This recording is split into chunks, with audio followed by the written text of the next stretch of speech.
Welcome to this Reconnect China MOOC series on EU-China relations. My name is Bart Dessein and I'm a senior full professor at Ghent University in Belgium.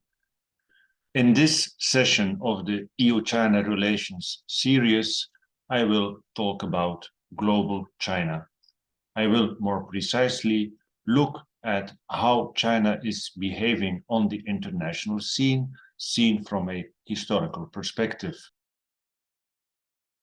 Now, once the PRC, the People's Republic of China, was recognized as the true political entity, the only one, then, of course, this was no more a question, and China could develop other policies and could go into geopolitics and geoeconomics. In this perspective, we see developments which I have kind of summarized here as the creation of the concept of socialism with Chinese characteristics, the importance to which I will, or on which I will develop a little bit in a minute, Deng Xiaoping's Southern Tour, the periphery policy, and the creation, of very important new institutes and platforms of dialogue on Chinese initiative, being the Shanghai 5, later on developed to the Shanghai Cooperation Organization, the One Belt, One Road initiative, and the BRICS concept, which has recently been expanded to the concept of BRICS Plus. Now, socialism with Chinese characteristics, how do we have to see that? Well, socialism with Chinese characteristics can be seen as an alternative to the developments we have seen in the Soviet Union in the era of Mikhail Gorbachev. Under Gorbachev, we have had the introduction of the concepts of perestroika and glasnost, respectively referring to economic liberalization and gradual democratic development. We all know, of course, that after Gorbachev, or with Gorbachev, that the Soviet Union as a system collapsed.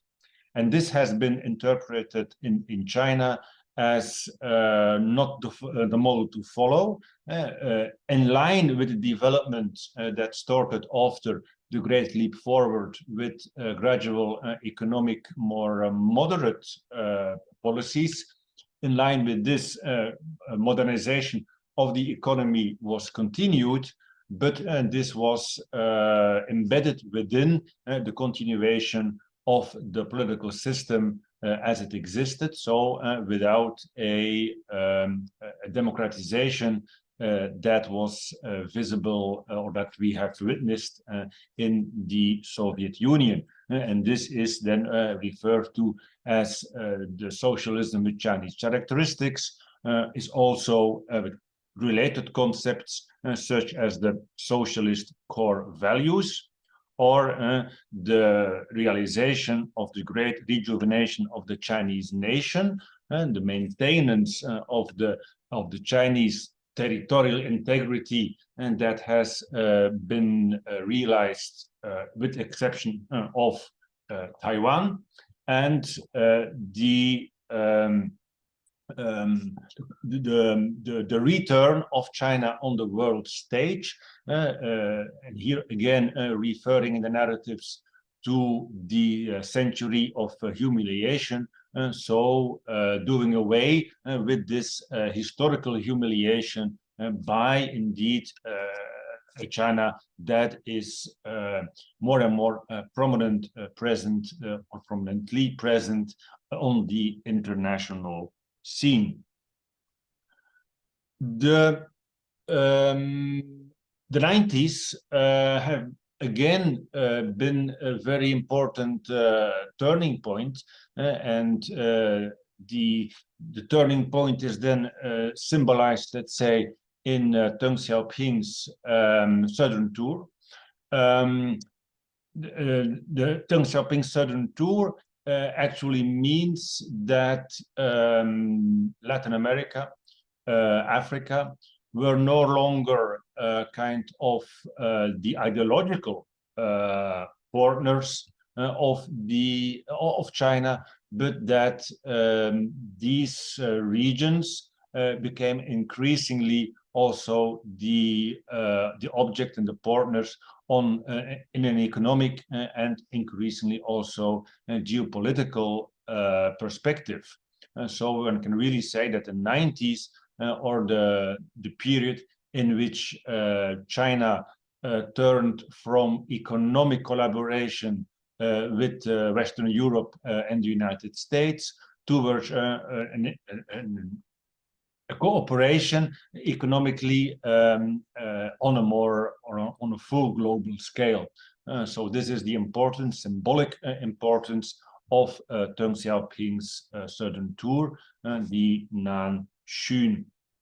And this has then indeed, one could say, taken shape in a few initiatives, geopolitical and geoeconomic initiatives by China. The first of them we can mention here is the Shanghai Cooperation Organization, which is created as such in 2001. 2001 as a continuation of the concept of the Shanghai Five, which dates back to 1996 and was a group of 5 countries, being China, Russia, Kazakhstan, Kyrgyzstan, and Tajikistan. And in 2001, also Uzbekistan joined, and then the institution changed names to the Shanghai Cooperation Organization.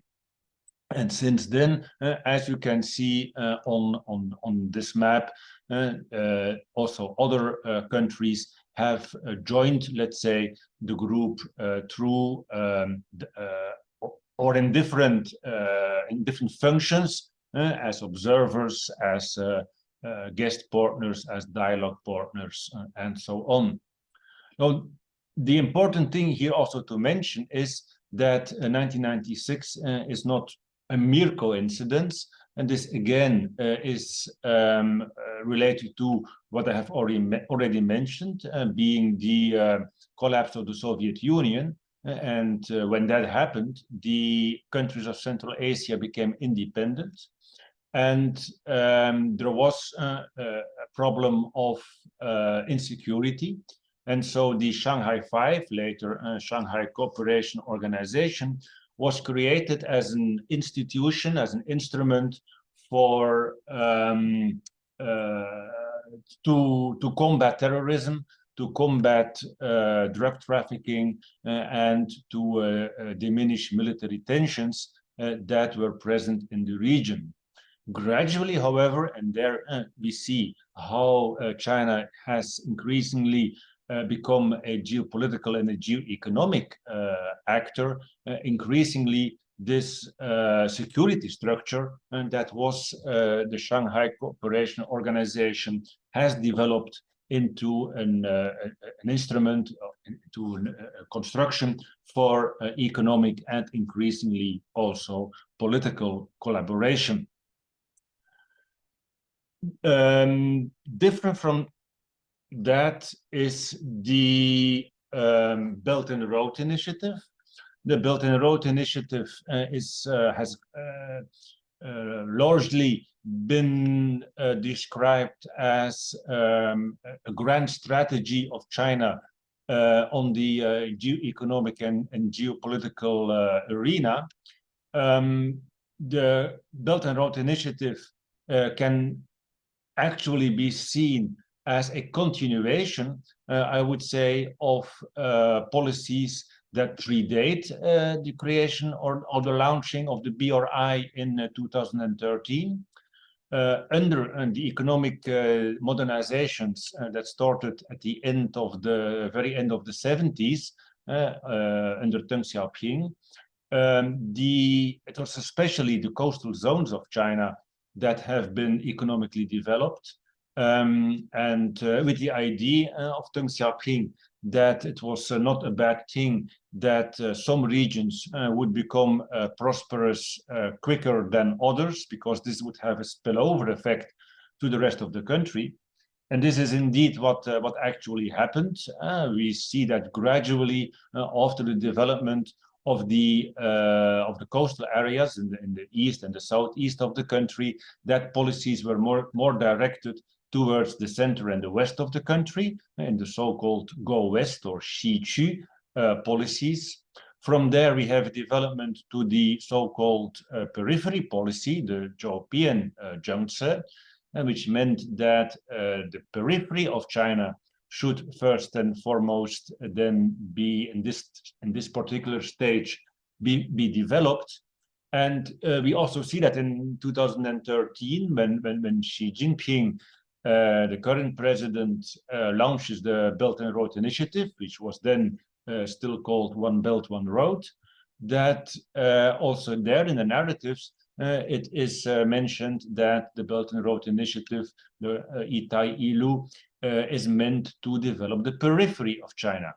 Gradually, however, we see how in the narratives also Asia, Europe, Africa, and all countries of the world are included in the narratives concerning the Belt and Road Initiative, again giving food to the narrative that the Belt and Road Initiative is a grand strategy of China.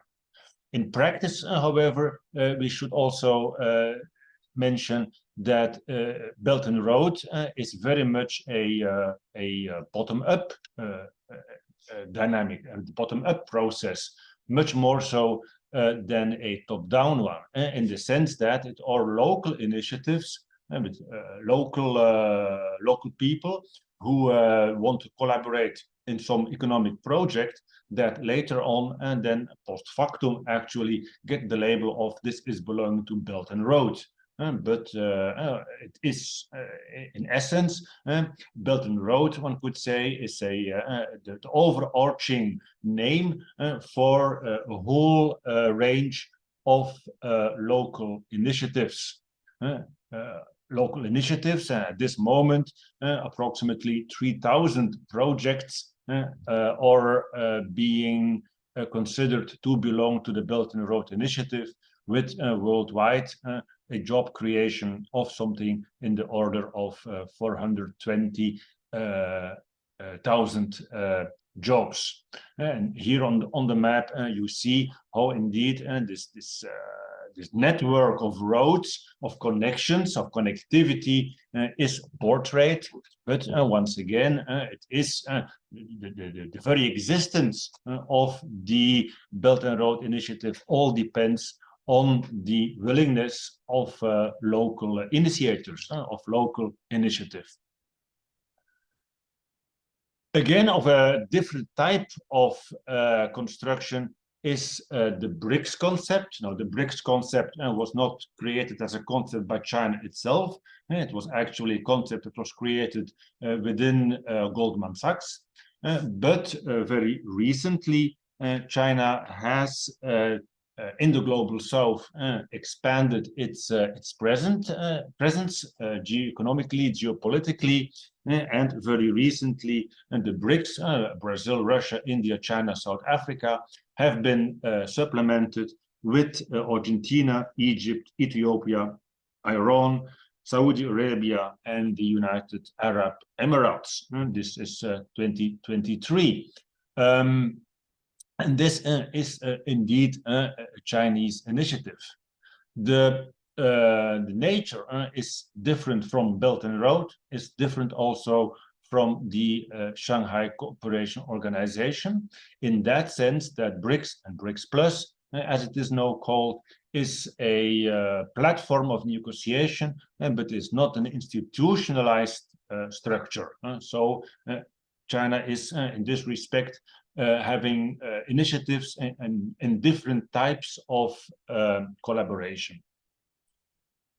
Does this mean, and this is here a map of this BRICS concept with the older members, India, South Africa, Brazil, Russia, and China itself, of course, and then the lighter blue or the newly adhered countries.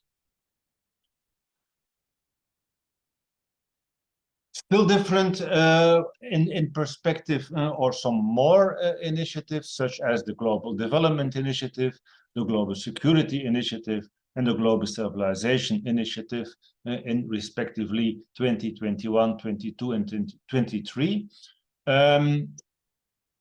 Such initiatives have again arisen the question whether or not China is wanting to change the current world system. It is important to note in this respect that China confirms that, for instance, the Global Development Initiative is an initiative that is fully in accordance with the sustainable goals as proclaimed by the United Nations. So in that sense, China is seeking to work within the current system. And also, if you look at the Security Initiative, and the important agreement that was made between Iran and Saudi Arabia, that is also, of course, not bringing Iran or Saudi Arabia within a different world order. So the question indeed is often raised, are we going towards a new world order? Generally speaking, I would say we see that indeed China has all kinds of different initiatives, also in the financial context, with, for instance, the Asian Infrastructure Investment Bank, that it has concepts or structures such as the Shanghai Cooperation Organization, such as the Belt and Road Initiative, such as the global initiatives it has taken recently, but that this does not imply that China is indeed wanting to make a new international system. And China's rise, China's development has only been possible within the existing system and also maintains only possible within the existing system. So much more than creating a new international system, China appears to be looking for a different way to do international politics within the existing international system. So to sum up, there is indeed lots of China aid, for instance, here in Tanzania, but this does not mean that China is making at this moment a new international system, but it is different from the West, devoid of ideology, trying to make collaborations economically, of course, also with geopolitical implications possible, but it is working within in a different way of doing international politics within the existing international system. And this is, in some way, one could say, nicely illustrated in the World Exposition 2010, World Exposition, which is one of the symbols, of course, of the globalized world and of the international system as it has been created after the Second World War. Thank you for your attention. I hope this was a nice and comprehensible introduction on how to interpret, how to perceive China's actions in the international context. And I hope you also enjoy it and learn a lot from the other sessions within this EU-China relations MOOCs series on the project Reconnect China, project funded by the European Commission.